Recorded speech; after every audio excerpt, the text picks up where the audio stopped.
usted dice, uno se siente con el deber cumplido por el homenaje más que reconocido que se le da a un inmortal de la música dominicana, en un momento en donde lo que prima es la industria cultural. Y para que las personas entiendan qué es la industria cultural, ese fue un fenómeno que los teóricos de Frankfurt, unos filósofos alemanes, comenzaron a estudiar por allá por los años 30, donde ellos se dieron cuenta que la masificación del arte tenía por objeto a veces una industrialización que mataba el arte mismo. O sea, que se pensaba más en el producto y en los beneficios del producto que en la creación artística y estética. Eso, vinculado a cómo se dio el proceso de globalización en el mundo, nos dio que la música se ha homogenizado, se ha puesto prácticamente igual y se ha vuelto un negocio con sintetizadores. Y ese esfuerzo que nosotros hacían los músicos como don Papa Molina, de estudios musicales, de tener toda una orquesta, ha sido sustituida por una mala música que se hace con una pista y un tipo cantando reggaetón o cantando dembow, que como dijo Calle 13, lo malo no es el estilo, lo malo es el poco esfuerzo en la creación artística, porque lo que piensan es vender masivamente. En el caso de Papa Molina, nosotros tenemos un músico forjador de músicos, a su vez, un forjador de talento, un emprendedor. En ese entonces no se utilizaba esa palabra, pero si nos vamos y le aplicamos un emprendedor de la música, un innovador de la música, renovó la música, como se dijo en ese espectáculo que le hizo Radio Televisión Dominicana, y impulsó nuevos talentos en una producción artística que recogía lo mejor del pueblo dominicano, sus mejores tradiciones, y que todavía se baila en todos los lugares. El salón, el nightclub de allá se llama Papa Molina, es una obra que fue rescatada y va a quedar ahí para las futuras generaciones, recordando esta estrella que se fue de acá, pero se fue a otro lugar donde con su luz va a seguir iluminando y su producción artística todo lo que es la cultura dominicana. Mire, yo quería primero que nada hablar de que hoy, 6 de agosto, se conmemora una efeméride que debería de poner a pensar a la humanidad y tiene que ver con una canción. Silvio Rodríguez lo retrata en una canción, el llamado Enola Gay, ese avión que un día como hoy, en el año 1945, cuando la guerra estaba ganada, tiró una bomba atómica sobre la ciudad de Hiroshima, produciendo al instante más de 95,000 muertos. Por primera vez la humanidad conoció lo desgarrador que es un arma de destrucción masiva. Algo, vuelvo y repito, innecesario, y que se repitió después en Nagasaki, en donde lo que se estaba haciendo era una exhibición de fuerza de cara a los propios aliados para que vean que se contaba con un arma que daba una supremacía. A partir de ahí, el mundo ha avanzado hacia protocolos a nivel internacional que limitan el uso de esas armas de destrucción masiva, que tratan de limitarlo, pero bien se sabe que el derecho internacional es un derecho que se sustenta en la voluntad de las partes, más que nada.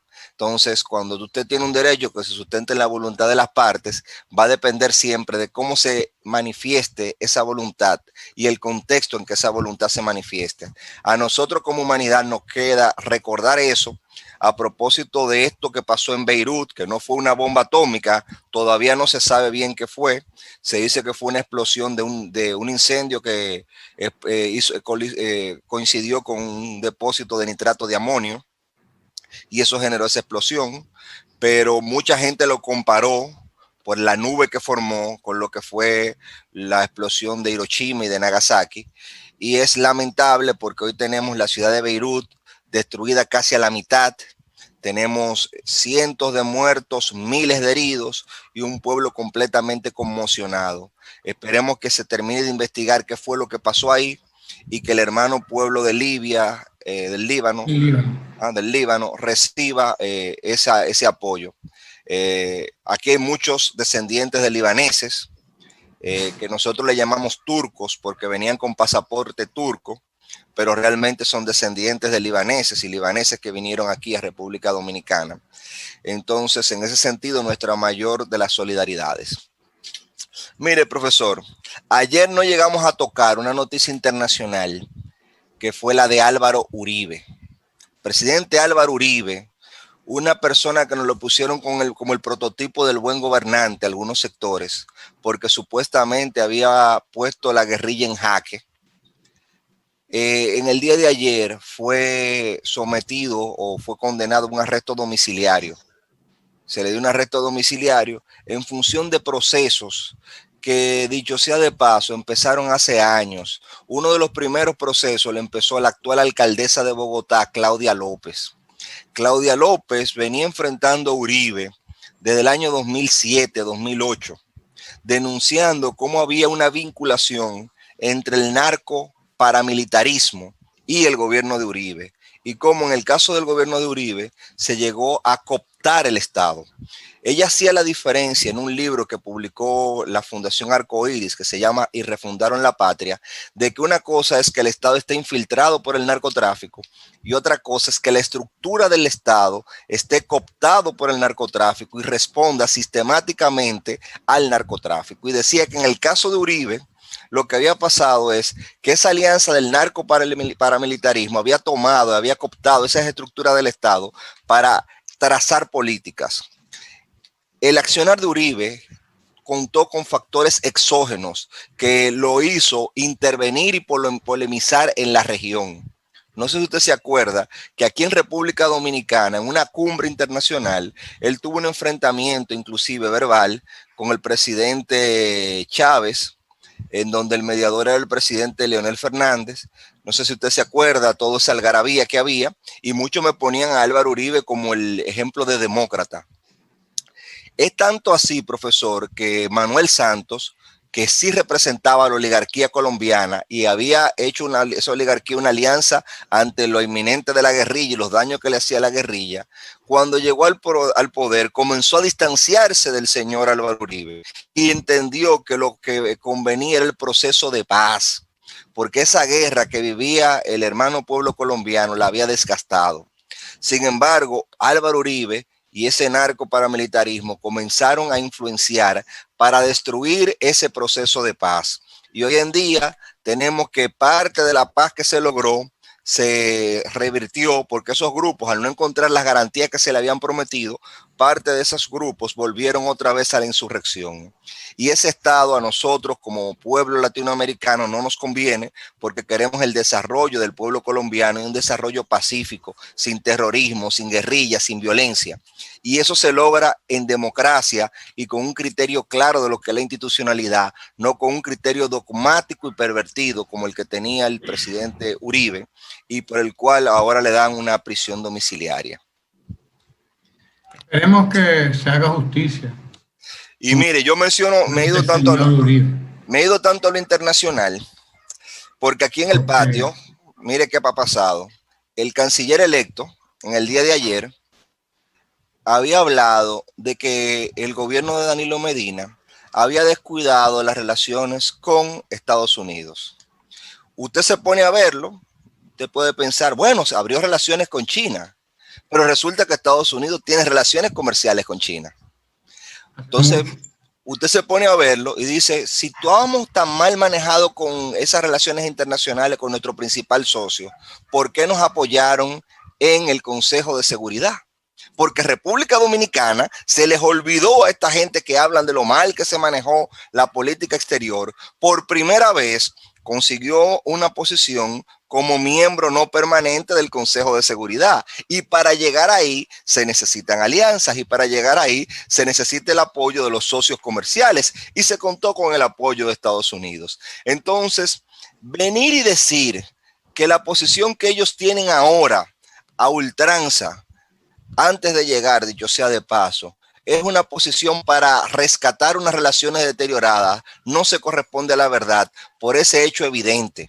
Nadie llega como miembro del Consejo de Seguridad, como miembro no permanente, en una situación de debilidad en sus relaciones internacionales. Y yo creo que sin ese ser un eje que el presidente Medina había prometido como sus ejes fundamentales, cuando vemos la cantidad de relaciones que se abrieron y vemos ese logro que se había intentado en más de 3 ocasiones, profesor, más de 3 ocasiones se había intentado ocupar una posición en el Consejo de Seguridad y no se había alcanzado. Cuando usted ve esa realización, usted entiende que la política exterior de República Dominicana no fue mala. Todo lo contrario, nos abrió el comercio con China, nos mantuvo con nuestros socios comerciales y nos permitió ponernos en el epicentro de las políticas mundiales porque fuimos miembros de ese organismo. Así es, esos son éxitos, pero además, lo primero que hay que dejar claro, es que Estados Unidos es el socio principal de la República Dominicana. El socio principal de la República Dominicana, y ahí están los números. Los números no pueden ser más elocuentes. Somos deficitarios en el comercio con Estados Unidos, es decir, Estados Unidos nos gana a nosotros, yo no sé cuántas veces, o sea, nuestra balanza comercial con Estados Unidos es absolutamente favorable a los Estados Unidos. Somos deficitarios en esa balanza. No es verdad que se descuidó nunca un mercado tan importante, donde hay 2 millones de dominicanos. Todo lo contrario. Lo que hicimos fue hincapié precisamente en esa población dominicana también que está allá, a la cual le creamos un plan de seguro médico en SENASA para cuando ellos quisieran retirarse para acá. Le creamos un plan creamos planes hasta de retiro, porque por ejemplo, Ciudad Juan Bosch estuvo mercadeada y está mercadeada principalmente entre la población dominicana que vive en Estados Unidos, entre las personas que viven ahí en Ciudad Juan Bosch. Una cantidad importante son dominicanos que vinieron a retirarse de aquí, están viviendo ahí porque encontraron un espacio donde conseguir un apartamento a muy buen precio y en un lugar privilegiado, construido por el gobierno y el sector privado en una alianza que todos sabemos lo fructífera que ha sido.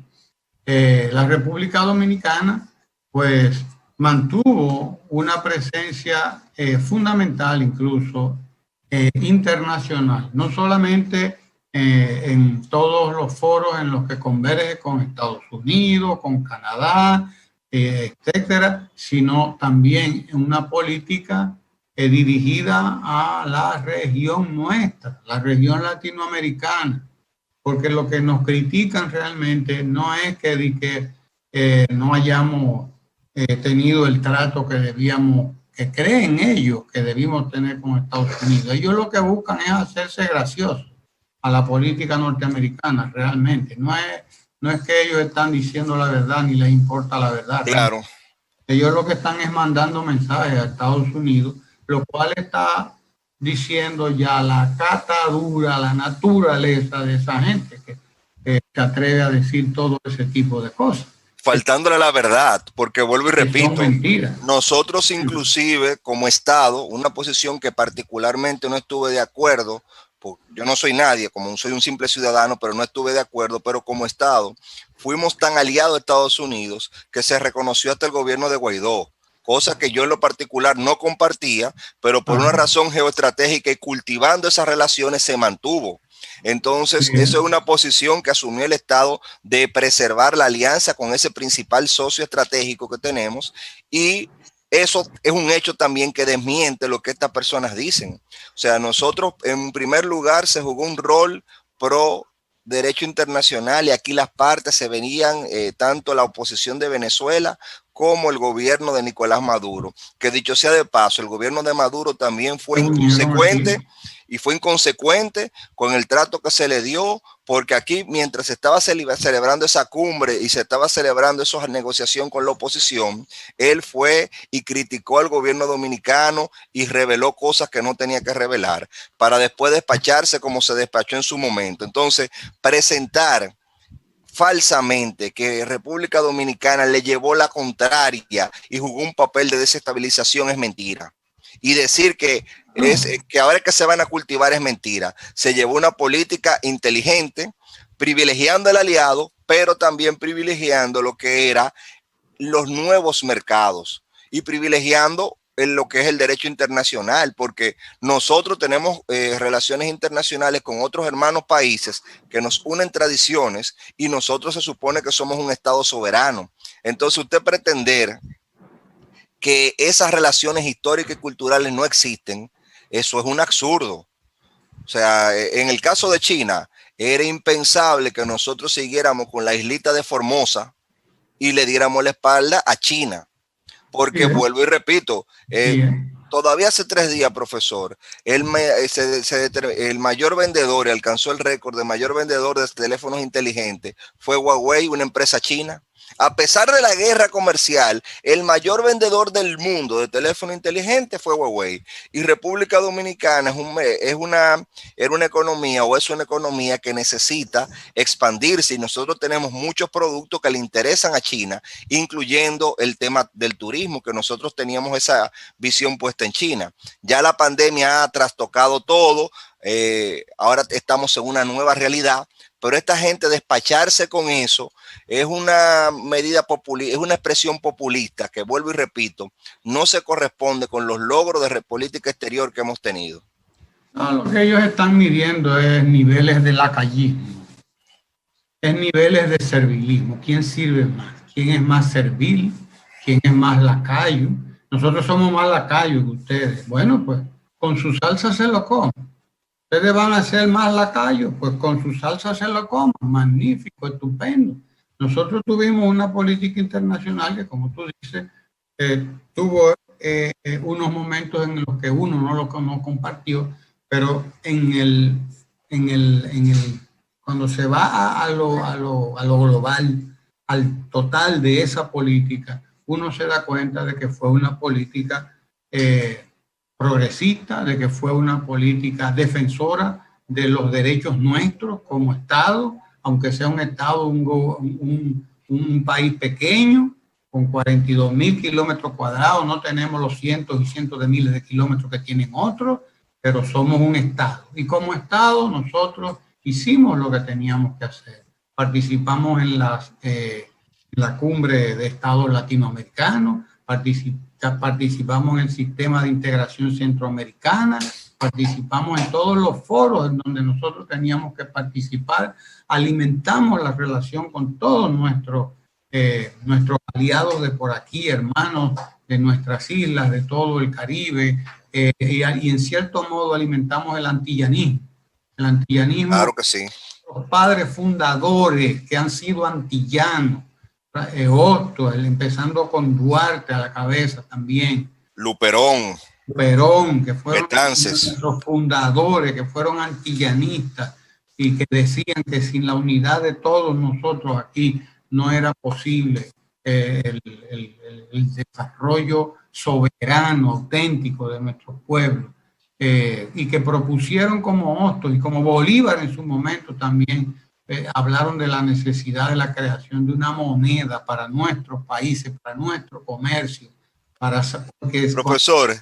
Porque cuando usted depende de la moneda de otros, su soberanía está comprometida. Claro. Su soberanía está comprometida. Y eso es lo que estos charlatanes no entienden, que llegan ahí con una visión amputada de la realidad, porque amputan a la realidad realmente, la mochan, la cortan porque no tienen formación histórica, porque no tienen una formación tampoco que les permita ser un chin menos serviles. Pero ahí es que yo vengo a no entender, profesor, porque el padre del presidente electo fue miembro del gobierno constitucionalista de Francisco Alberto Camaño Deñó, un gobierno que sufrió la intervención y el vejamen de una intervención extranjera. O sea, ¿cómo usted, siendo hijo de un constitucionalista, una persona que ocupó una posición en el gobierno constitucional de Camaño, si mal no recuerdo, que tuvo una posición al respecto, usted tiene un canciller que no es que tiene una retórica, vuelvo y repito, anti-norteamericana, porque no la tenemos, todo lo contrario. Yo soy pro las instituciones norteamericanas y creo que la democracia en el sentido original que se inspiró allá es positiva, en el sentido original. Y voy más lejos, usted mencionaba a antillanistas. El mismo presidente Obama, cuando va a Cuba, es a Martí que menciona, y menciona frases de Martí, y dice que nosotros tenemos que mirar, hablando de Estados Unidos, en una posición diferente a lo que es América Latina. Sea o no sea un discurso, yo me quedo con ese discurso y me quedo con esas conquistas democráticas porque ese es el legado que ellos tienen que ver. Entonces, allá mismo usted tiene una posición de fractura donde hay un grupo dogmático que dice ellos primero y usted tiene el otro grupo de demócratas como Biden que dicen espérense, tenemos que tener una posición más racional, tenemos que primero ver todo esto en un contexto y preservar la democracia y las instituciones. Entonces, usted de entrada venir y postrarse como usted se postra ante elementos que lo que se hablan son tan inofensivos como decirle al Foro de Sao Paulo, un lugar donde hay muchísimos partidos políticos, que es mentira que es marxista-leninista. No lo es, porque ahí está el PRM que no lo es, ahí está el PLD que no lo es, ahí está el PRD que no lo es. Es de centro izquierda y socialdemócrata, pero no es marxista-leninista, todo lo contrario. Muchos de los gobiernos del Foro de Sao Paulo son neoliberales. ¿Por qué? Porque hay políticas que han sido neoliberales más. Hay políticas del PT, del Partido de los Trabajadores, de Lula da Silva, que eran neoliberales, algunas políticas. Lo que pasa era que no seguía el recetario tal cual y tenía elementos de economía social de mercado. Pero venir y decir que eso es marxismo, como vi algunas personas aquí teorizando y justificando eso, y que era que el PLD tenía unas raíces marxistas, y que Juan Bosch quería imitar lo que es el gobierno de Maduro. O sea, hay gente que se atreve a decir, porque no han leído La dictadura con respaldo popular y cogen el término dictadura y lo aplican, que lo que se hizo en el PLD fue una dictadura con respaldo popular marxista tipo Juan Bosch. Y llegan a faltar el respeto por lo que usted dice, no conocen nuestra historia y no tienen su propia coherencia histórica. Y digo su propia coherencia histórica. Lo que preguntar es si esas personas saben lo que es el marxismo y si han leído marxismo. Porque el que no lee y no conoce el marxismo es un ignorante de tomo y lomo. Usted puede estar de acuerdo o en desacuerdo con las teorías marxistas. Por cierto, han sido enriquecidas, superadas, trabajadas por todos los pensadores después de más. Todos, hasta los más reaccionarios, todos han pasado por ahí, hasta Milton Friedman pasó por ahí. ¿Entiende? Aunque sea para decir, no, yo no voy a mirar para ahí, pero pasó por ahí. Hay elementos de la ciencia que aporta él, como usted dice. Que aportan, por Dios. Entonces, estos ignorantes de tomo y lomo se atreven a salir con esta sarta de disparate, que lo mejor es uno ni prestarle caso a estos ignorantes, porque lo que son es una balsa de ignorantes. Pero de cara a la gente, y por eso es que hago el comentario, hay que decirle de cara a la gente que me han preguntado, ¿qué tú esperas? Y yo digo, mira, con esa señal yo no espero nada bueno a nivel internacional. Yo tenía ciertas esperanzas cuando vi que era un diplomático de carrera, pero resulta que la ciencia y la instrucción puede utilizarse desde una perspectiva positiva, pero también puede utilizarse de una perspectiva negativa, porque un diplomático de carrera como es él, sabe primero que él todavía no es canciller. Segundo, sabe que una cosa son las relaciones de un partido político como el que es el partido oficial hoy, y otra cosa son las relaciones del gobierno, y del gobierno que todavía no es. Y tercero, él sabe mejor que nadie el nivel que alcanzó la diplomacia dominicana, porque él es diplomático de carrera y él sabe, y el pueblo dominicano no. Por eso es que yo me tomo el tiempo de decírselo, lo que significa el Consejo de Seguridad. El Consejo de Seguridad de la ONU significa el organismo ejecutivo máximo que tiene. Pero tuvimos la presidencia pro tempore varias veces de la CELAC y del SICA. Tuvimos la presidencia pro tempore y fuimos promotores no del lacayismo, sino del desarrollo de nuestra región entera, en la que participamos con propuestas muy claras, con propuestas muy serias, con planes de trabajo para darle seguimiento a a la CELAC, al SICA y a todos los foros internacionales en los que participamos, que yo voy a ver si ellos van a tener, si ellos van a tener la interés y si van a tener, aunque sea la intención de continuar eso, que se ha detenido, porque todo eso se detiene desde que Estados Unidos llega una política como la que se está aplicando ahora, que es la doctrina de Monroe. Todo eso se detiene inmediatamente. Llega la doctrina, vuelve la doctrina de Monroe a la Casa Blanca. Inmediatamente llega, todo eso se detiene. No hay manera de que avance la CELAC, de que avance el SICA, de que avance nada, porque lo que avanza es América para los americanos. Y eso es lo que entienden toda esta gente. Pero a mí eso me tiene sin cuidado, al menos por ahora, mientras no nos haga daño.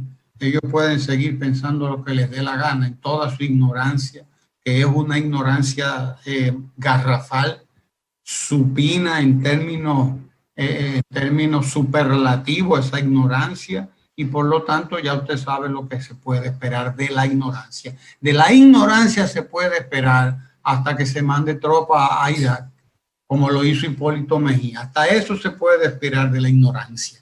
Enviar tropas dominicanas a Irak. Vaya usted a ver qué pinta la República Dominicana en una guerra allá en el Oriente Medio. Al margen de los organismos internacionales. Y al margen de todo, eso lo hizo el gobierno de Hipólito Mejía. Solamente a esa gente como el PRM se le puede ocurrir niveles tales de lacayismo y de servilismo. Uno lamentablemente tiene que decir. Hay que mencionar ahí, profesor, a Hugo Tolentino Dipp, que en paz descanse, que fue digno y siendo canciller fue una posición coherente y dijo: yo no apoyo eso porque eso va en contra, y renunció a la Cancillería y explicó las razones de por qué él lo apoyaba. Eso. Saber si estos que llegan ahí podrían en algún momento tener la dignidad que tuvo Hugo Tolentino Dipp en ese momento, que es cierto, y tú tienes toda la razón, hay que reconocerlo. Mire, el 911, una de las conquistas más importantes del pueblo dominicano, llegó y se fortaleció a la provincia de Hermanas Mirabal. Ayer, día 5, estuvo el ministro de la Presidencia entregando la ampliación del 911 en la provincia de Hermanas Mirabal, y también lo estuvo en María Trinidad Sánchez, dos provincias que se integran, Villa Tapia, Atenas, etcétera, se integran al 911, y en María Trinidad Sánchez se integra Nagua, Cabrera, El Factor, Río San Juan, al servicio de atención, Servicio Nacional de Atención a las Emergencias 911, una de las grandes conquistas del pueblo dominicano. Se integran, por lo tanto, decenas de médicos, decenas de paramédicos, se integran nuevas ambulancias, nuevas camas para el tratamiento incluso del coronavirus, porque todo esto llega en un momento importante. Se integran nuevas tecnologías, nuevos equipos para los bomberos, para la policía, en estos dos lugares donde ha habido una inversión importantísima del presidente Danilo Medina, porque además estuvo en varios momentos haciendo varias visitas sorpresas, tanto a Hermanas Mirabal, en donde estuvo 6 o 7 veces, no recuerdo, y además en María Trinidad Sánchez, donde estuvo también cerca, no sé, 8 o 10 veces en visitas sorpresas en toda esa zona. La llegada del 911 a Hermanas Mirabal y a María Trinidad Sánchez, Nagua, quiere decir esto, pone el 911 en casi el 90% del territorio nacional. Y esa es una conquista que ya yo quisiera que esta gente pudieran continuar, que la continúen, estos que llegan, que la fortalezcan, que no la rabalicen, sino que la continúen, que la fortalezcan, porque eso es lo que tenemos que hacer, trabajar para el pueblo dominicano y por el pueblo dominicano y con el pueblo dominicano. El 911 es una conquista fundamental que el pueblo dominicano tiene ahora que defender. Y tiene que luchar para que se mantenga, para que se enriquezca además, porque todavía hay que seguir enriqueciéndolo con más cámaras de vigilancia, con más ambulancias, con más personal, etcétera, etcétera. Estamos hablando de un servicio de 24 horas, 3 turnos de 8 horas. El pueblo dominicano tiene a quien llamar en esas 24 horas cuando se le presenta una emergencia. Y ayer estuvo el ministro de la Presidencia en nombre del presidente Danilo Medina, pues entregando esto, poniendo en funcionamiento este 911 en la provincia de Hermanas Mirabal y en María Trinidad Sánchez. Un servicio, una de las conquistas del pueblo y uno de los aportes más importantes de la administración de estos 8 años del presidente Danilo Medina. No sé si tienes algo que agregar, Sergio. Sí, mire, quería terminar, antes de irnos, yo había mencionado ahorita a Claudia López, estoy ubicando, quería compartir, pero ya que no lo tengo digital, en el periódico El País, ella es la alcaldesa de Bogotá, y ella dice algo muy interesante a propósito de la crisis que estamos viviendo todos los pueblos por el coronavirus, y ella dice que esto no es un tiempo para la ortodoxia de la austeridad. La ortodoxia de la austeridad es un criterio que tienen principalmente esa escuela de Chicago, de que hay que reducir los gastos, el Estado más pequeño. Ella dice, miren, esto no es un momento para eso. Esto es un momento para un keynesianismo inteligente y transparente. O sea, en vez de usted reducir el gasto, dice ella, impulsar el gasto para que el sector privado arranque, porque el sector privado se ha desplomado. Ella dice que el sector público ahora tiene que aumentar el gasto, porque aumentando el gasto aumenta eso que se llama la demanda global, porque parte de la demanda global son los gastos del gobierno, y eso puede permitir que la economía vuelva y reinicie. Entonces, lo digo porque en ese contexto de anuncio de cierre de instituciones, parecería que se está, antes de llegar, apostando a ese criterio de ortodoxia de austeridad, ese criterio ortodoxico de la austeridad, de verlo un criterio dogmático, de que hay que reducir el gasto, cuando lo que hay es que mejorar la calidad del gasto, pero no reducirlo. Esos son ya asuntos de su política económica y de sus políticas sociales. Pero que nos afectan a nosotros como ciudadanos. Ellos sabrán qué hacer. Bueno, esperemos a que comiencen a aplicar sus políticas y ya nos encargaremos de analizar y de juzgar sus resultados. Esperemos por ahora, porque todavía no es 16 de agosto. 16 de agosto es dentro de 10 días. No hay que esperar el palo. Si se puede esperar el palo, no, si se puede esperar y hacer que esta gente recapacite mejor. El palo está dado y ni María Santísima lo quita. Lo que está en la naturaleza de la gente no se cambia. Hay gente que tiene en su naturaleza una condición y esa condición no se cambia. Lo que es de naturaleza, óigame, olvídese que eso está ahí, y va a salir, escríbalo que va a salir. Hay cosas que no se cambian. Déjeme mi esperanza. Usted puede tener una actitud constructivista frente a la vida, vamos a llamarla así, como recordando a los constructivistas. Es decir, que usted sabe que hay que desaprender y hay que aprender y que hay que desconstruir y que hay que construir nuevos conocimientos y que hay que estar revisándolo todo. Pero ahí no hay esa actitud, compadre. Esa no es la actitud que hay allí, esa no es la ideología que hay ahí.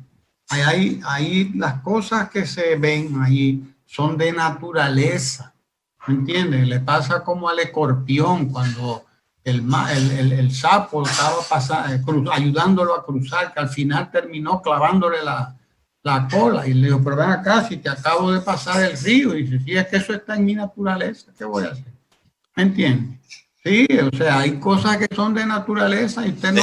Déjeme con mi optimismo a ver si puedo persuadir a alguno de ellos. Optimista. Yo soy optimista, pero soy optimista no fundando mi optimismo en el otro, sino fundando mi optimismo en mí. y en mis capacidades y en lo que yo puedo hacer, y fundando mi optimismo no solamente en eso, sino en lo que está hecho, en lo que se ha hecho en 8 años, que es una obra de gobierno que ellos han tratado de echarle arena, de echarle tierra y todo el lodo que le han querido echar, pero que es la obra de gobierno más impresionante que se ha visto aquí en la República Dominicana en los últimos años, de Juan Bosch para acá y probablemente de Trujillo para acá. ¿Me entiendes? Porque a don Juan no lo dejaron gobernar, precisamente por eso, porque vieron que no podían dejar gobernar a una persona que se oponía al enriquecimiento de las élites en contra de las políticas de lucha contra la pobreza, que son las que se han estado aplicando en estos 8 años. De manera que, olvídese, eso está en la naturaleza de cierta gente y eso va a salir. Mi optimismo lo fundamento en todo lo que se ha hecho y en que el pueblo aprenda a juzgar todo lo que ha conseguido y a defender todo lo que ha conseguido en estos 8 años, que es mucho, Saber que el 911 está casi en el 90% ya del país, casi en el 100% del país, eso es una gran conquista. Y estamos hablando del 911, pero si continuamos, no paramos. Así que nos quedamos aquí por el día de hoy en Ojalá. Les esperamos mañana también, porque estaremos acompañando al presidente Medina en esta parte final de su gobierno, en toda su periplo por el país, inaugurando, entregando obras.